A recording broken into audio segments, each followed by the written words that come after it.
ఏమండి, ఇంకా ఇక్కడే రెడీ అవుతూ ఉంటే ఆఫీస్కి లేట్ అయిపోతుంది. పదండి త్వరగా. అయ్యో, షర్ట్ బటన్ పోయిందా? ఉండండి. ఏంటండి, షర్ట్ బటన్ ఉంది కదా?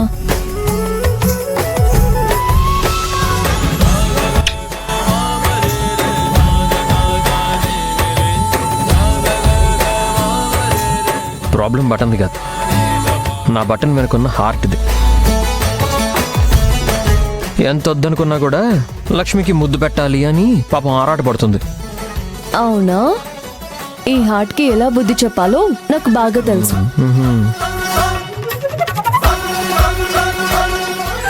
అబ్బో లక్ష్మి, ఇప్పుడు సరిపోయిందా?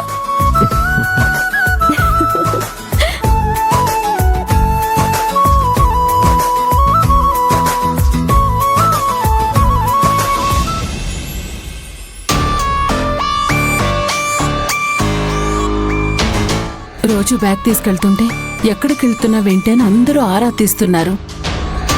ఈరోజు బ్యాగ్ తీసుకెళ్లకుండా ఉండడమే బెటర్.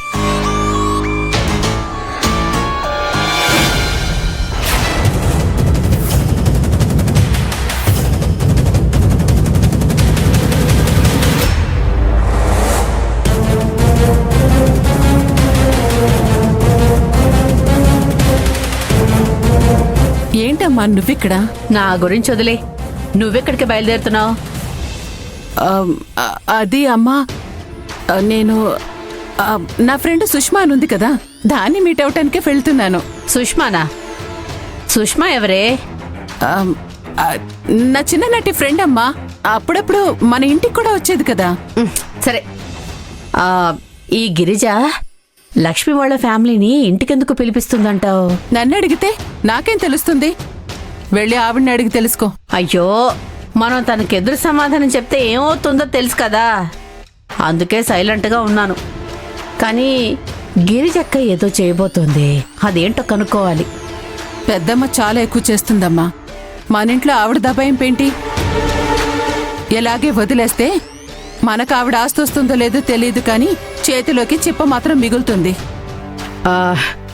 సరే, నువ్వు ఉండు.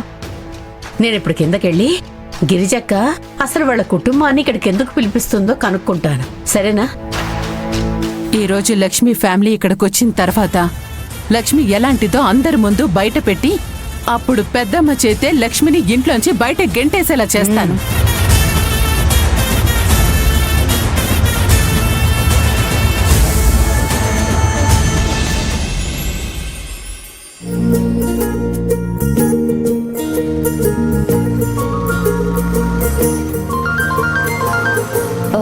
ఏమండి, బైక్ కొంచెం సైడ్ కాపండి. ఏమైంది లక్ష్మి? ఫోన్ వచ్చింది, మాట్లాడక వెళ్దాం. ఇప్పటికే లేట్ అయిపోయింది, తర్వాత మాట్లాడుతాంలే. వెళ్దాం పద. విశ్వనాథ్ సార్ ఫోన్ చేశారు, పైగా ఆయన ఆరోగ్యం కూడా బాలేదు. విషయం ఏంటో కనుక్కుని వెళ్దాం. సరే మాట్లాడు. Good morning sir. Good morning అమ్మా. చెప్పండి సార్. అమ్మా లక్ష్మి, ఈరోజు సాయంత్రం కాకుండా ఇప్పుడే ఇంటికి వచ్చేస్తే మంచిదమ్మా.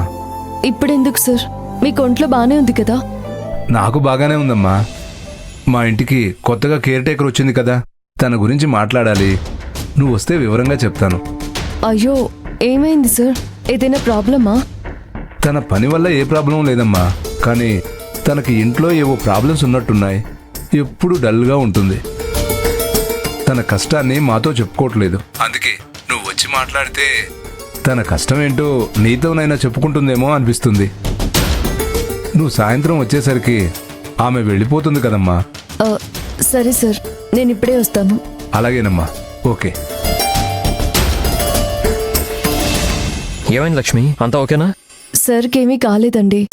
మీతో చెప్పాను కదా, సార్ వాళ్ళ ఇంటికి కొత్తగా కేర్ టేకర్ వచ్చిందని. అవును. మాలిని గారికి ఏదో సమస్య ఉందంట. ఆ విషయం గురించి మాట్లాడదామని విశ్వనాథ్ సార్ నన్ను రమ్మని పిలిచారు. సరే, నువ్వు వెళ్ళి ఏం చేస్తావు? నాకు కూడా ఏమీ తెలియదండి, కానీ విశ్వనాథ్ సారు ఎదుటి వాళ్ళు కష్టంలో ఉంటే చూడలేరు. 8 ఏళ్లుగా నేను ఈ కంపెనీలో వర్క్ చేస్తున్నాను. ఆయన నన్ను తన కూతురులో చూసుకున్నారు. అవును లక్ష్మి, విశ్వనాథ్ గారిది చాలా మంచి మనసు. ఏమండి, ముందు నుంచి సారథన్నయ్యకి మాలిని గారి మీద అనుమానమే, కానీ నాకు మాత్రం మాలిని గారి మీద ఒక మంచి ఒపీనియన్ ఉంది. అక్కడికి వెళ్ళి విషయం ఏంటో తెలుసుకుంటాను. సరే లక్ష్మి, నేను నా ముందు బస్ స్టాప్లో డ్రాప్ చేస్తాను. నువ్వు అక్కడ నుంచి విశ్వనాథ్ సార్ ఇంటికి వెళ్ళిపో. సరే. వెళ్దామా?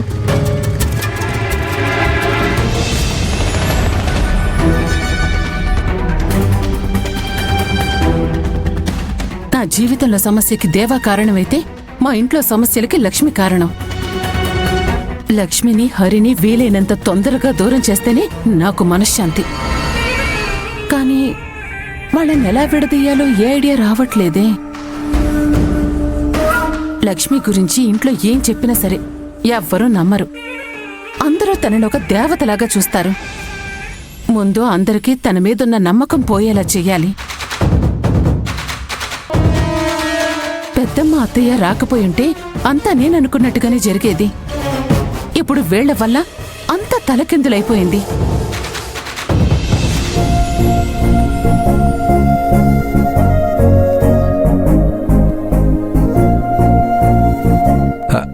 రామాలక్ష్మి, త్వరగానే వచ్చేసావు. సార్, మీరు ఫోన్ చేయగానే డైరెక్ట్గా ఇక్కడికే వచ్చేసాను. ఓహో, హరి వచ్చి డ్రాప్ చేసి వెళ్ళాడా? తన్ని కూడా లోపలికి తీసుకురావాల్సింది. సార్, మీకు ఆరోగ్యం బాలేదని తెలిసినప్పటి నుంచి ఆయన మిమ్మల్ని కలిసి మాట్లాడాలని చాలా ప్రయత్నిస్తున్నారు సార్. కానీ ఇప్పుడు కూడా అర్జెంట్ వర్క్ ఉండడం వల్ల ఆఫీస్కి వెళ్ళిపోయారు. పర్వాలేదమ్మా, వీలు చూసుకొని రమ్మను. అలాగే సార్. అమ్మా లక్ష్మి, నీకు ఫోన్లో చెప్పాను కదా, నువ్వు ఒకసారి మాలినితో మాట్లాడితేనే నీకు తన ప్రాబ్లం ఏంటో తెలుస్తుందమ్మా. పాపం, తను చాలా డల్గా ఉంటుంది. తన భర్త తన్ని కొట్టినట్టున్నాడు, గాయమైనట్టుంది. గాయం మనకి కనిపించకూడదని మొహం కవర్ చేసుకుని తిరుగుతుంది. నువ్వు తన కష్టం ఏంటో తెలుసుకుంటే నేను సహాయం చేస్తానమ్మా. సార్, చాలా మంచి పని చేస్తున్నారు. నేను వెళ్ళి మాట్లాడతాను. ఏదైనా హెల్ప్ కావాలంటే మీరు చేస్తారని చెప్తాను. తనలో ధైర్యం నింపుతాను. ఆ పని చేయమ్మా, నాకు సంతోషంగా ఉంటుంది. సార్, మిమ్మల్ని చూస్తుంటే నాకు గర్వంగా ఉంది సార్. ఎదుటి వాళ్ళు మీతో కష్టం చెప్పకపోయినా వాళ్ళ కష్టం తెలుసుకొని మరీ సహాయం చేయాలని చూస్తున్నారు. నిజంగా మీరు చాలా గ్రేట్ సార్. ఇందులో నా గొప్పతనం ఏమీ లేదమ్మా. నాకు తోచిన సాయం చేయాలనుకుంటున్నాను. నేను సంపాదించింది 10 మందికి ఉపయోగపడితే నాకు అదే సంతోషం అమ్మా.